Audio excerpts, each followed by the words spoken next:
네, 3주차 수업 마지막 세 번째 시간입니다. 불교 미술의 전개와 변천.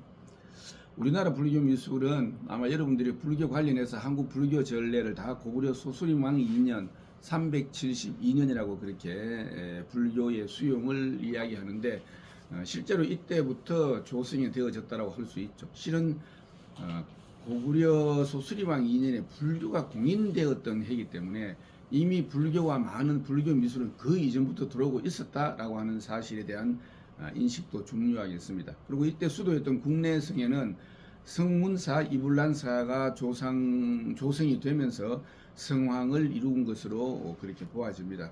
이후에 또 평양으로 천도가 되면서 더 많이 이 불교 미술이 고구려에서도 발전을 보게 되죠. 왜냐하면 고구려 전국적으로 확산이 되어졌고, 그러다가 고구려에 이어서 백제 한산에서도 절이 세워지면서 근데 이제 백제 같은 경우는 공주로 천도하고 난 다음에 그 성황의 여부를 확인할 만한 현재 유물 유적이나 기록은 없습니다만은 이 공주와 부여 시대부터 본격적인 백제의 불교 미술 시대로 접어들었다라고 그렇게 이야기할 수 있습니다. 특히 부여는 뭐 부드럽고 또는 세련되고 정말 아주 그 수준 높은 어떤 문화적 코드를 가진 불교 미술을 성공적으로 조성을 했고, 백제는 이미 그때의 불교 미술의 대국으로 자리 잡았습니다. 이 동북아시아에서 특히나 그 일본에까지 불교 미술을 집중적으로 전파를 했던 나라가 또 백제이기도 했죠.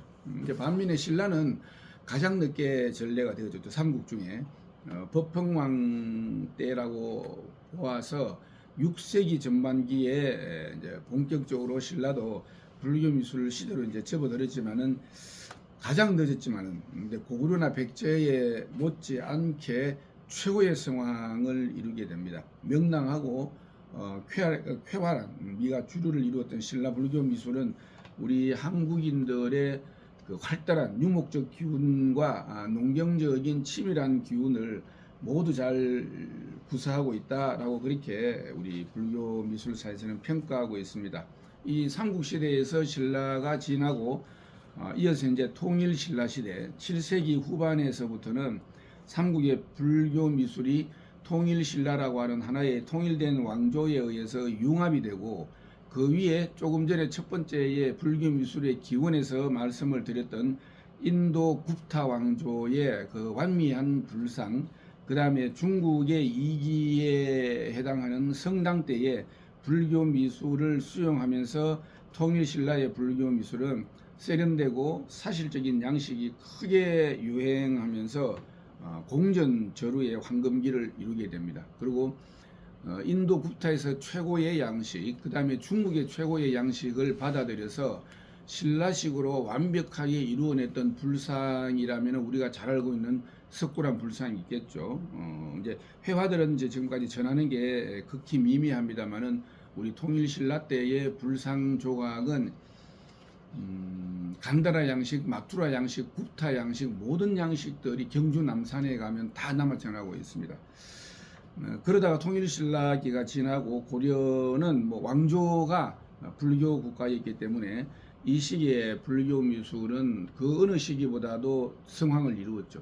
또 그 당시 옆은 중국은 송나라였기 때문에 그래도 나름 정치적인 안정감이라든지 문화가 이렇게 계속 성에 올라가던 시기였고, 옆나라 그때 바로는 아니었지만은 조금 고려 후반기 때에 일본은 일본대로 해안 시대로 접어들면서 어떤 불교적인 이념과 미술이 일본화가 되는 그런 시기가 이 고려 때였단 말이죠. 근데 이 고려 불화나 고려 미술을 보면 뭐 화려무비죠. 그 화려하고 어떤 그 표현의 극치를 이루어지는 거에는 비교가 없다라는 평가를 하고 있습니다. 그건 우리 자체적인 평가가 아니라 그 당대 송, 그 다음에 고려, 일본을 다 통합을 해서 보더라도 고려의 불교 미술이 가장 정교함을 보여주고 있다라고 해서 그 세계 불교 미술, 특히 이제 양대, 우리 지구상의 양대 경매인 소도비 경매라든지 그리스트 경매 같은 데에서는 이 불교 미술이 그만큼 인정을 받고 있고, 웬만한 전문가면 이제는 고려 불화를 보기만 해도 중국이나 일본과는 다른 독자성을 알고 있죠. 그런 이제 이때 뭐 고려의 불상도 마찬가지고, 뭐 건축은 여러분들이 익히 많이도 다녀보셨을 만한 부석사 무량수전 같은 것, 그렇죠? 그 다음에 봉정사 극락전, 이 고려 때의 목조 건축 양식이 지금까지 이어져 내고 있는 정말 최고의 건축미를, 목조 건축의 극미를 보여주고 있는 것이 고려의 불교 미술이라고 하겠습니다. 뭐 그뿐만이 아니라 고려 불교 공예도 뭐 청자, 그 다음에 은입사 향로, 그 다음에 동종, 동종은 여기 우리 가까이 오사 바닥을 포크레인으로 청소를 하다가 고려 동종이 발굴돼서 우리 한국 불교미술사학회가 또 한번 난리가 났었죠. 지금은 오사에 지금 사실 그게 소장이 되어 있습니다. 이러한 여러 가지 고려의 불교 미술들은 그 당시 국제 수준을 능가하는 것으로 평가를 받고 있죠. 그리고 이어서 조선시대로 넘어가면은 조선시대의 불교 미술은 전 시대 고려 때와 같이 어떤 국교적인 불교의 상황은 아니었죠. 통폐합이 되고 조선조 초기에는 오히려 탄압을 받는 상황으로 전락하기도 했지만은 세조라든지 명종이라든지 조선시대의 호국 왕들, 그 다음에 조선 후기 사찰 중창이 숙종대왕 때에 전국에 대대적으로 맞이하게 되면서 오히려 또 조선 후기에 오게 되면은 당대 어느 불교 미술과도 역시 비교할 수 없을 정도로 완미하고 호화스럽고 화려한 걸작들이 풍성합니다. 건축은 뭐 우리가 알고 있는 모든 이제 고려의 주심포 양식에서 조선 시대가 되면은 다포 양식으로, 그 다음에 불상도 통불교적 특징에 따라서 모든 존상들이 다 조성이 되어졌고,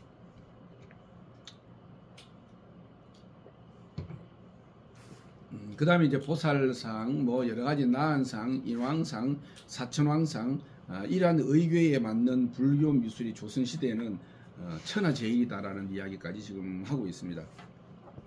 이렇게 우리가 불교 미술을 통관해 보면 우리가 인류 문화사의 최고의 걸작으로 또 세계적이고 국제적인 성격을 띠고 있었고, 거기에는 불교라고 하는 강한 실천적 동력을 가지고 있었던, 그러면서 동시에 정신성까지 내재하고 있었던 어떤 이 불교라고 하는 바탕 위에 정말 인류가 영원한 미를 구현하려고 했던 이런 미술을 창출했던 시기가 또 우리는 조선시대라고 할 수 있습니다.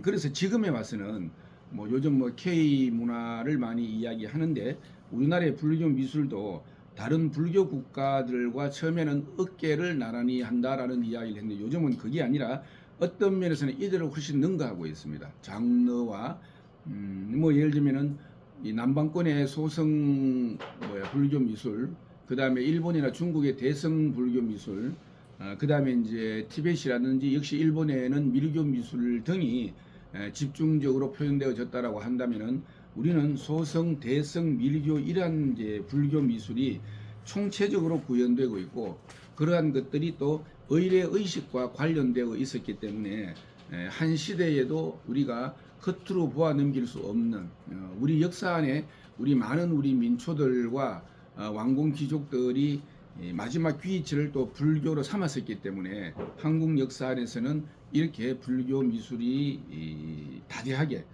지금까지 전해져 오고 있다. 이번 시간에 불교 미술이 그와 같이 이제 전개가 되어지는 양상들, 그다음에 우리나라 이제 상황에서 말씀을 드리는 거죠. 그다음에 각 시대별 신앙에 따라서 변천되어지는 여러 가지 이제 구성 요소들, 이런 것들을 세 번째의 수업으로 말씀드리고 오늘 3주차 수업 마치겠습니다.